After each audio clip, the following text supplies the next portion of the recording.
আসসালামু আলাইকুম ফ্রেন্ডস, আমি চলে এলাম আবার একটা নতুন মিনি ব্লগ নিয়ে। আর আগের ভিডিও বলেছিলাম কি আমরা গেছিলাম বক্রেশ্বর ড্যাম।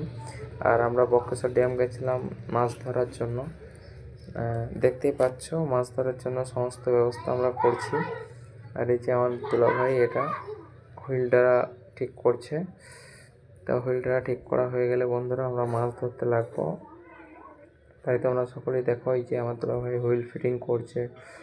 হুইল ফিটিং করার পর ফাইনালি হুইল ফিটিং হয়ে গেছে। এবার আমরা মাছ ধরার জন্য ডাড়াটা ফেলবো আর কি, মানে হুইলটা ফেলবো। এই তো আমার দুলাভাই ফেলে দিয়েছে হুইল। আর দেখো, তারপর হুইল ফেলার পর আমরা অনেকক্ষণ তিনজনা মিলে ওয়েট করলাম। ওই দেখো দেখো ওই সাইডে আমার একটা ভাইটি, আমার ভাই, আর এই সাইডে আমি, তিনজনা মিলে বসে আছি। ভাই অনেকক্ষণ ওয়েট করার পর মাছ তো লাগলোই না।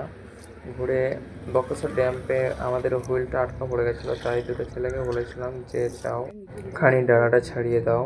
তো ফাইনালি ওই ভাইগুলো অনেক ভালো ছিল, তাই ওরা আমাদের হুইলটা ছাড়িয়ে দিল। আর হুইলটা ছাড়িয়ে দেওয়ার পর আমরা বাড়ির দিকে রওনা দিলাম। তো বন্ধুরা, আমি ভিডিওটা এখানেই শেষ করছি। ভালো লাগলে লাইক কমেন্ট শেয়ার করো।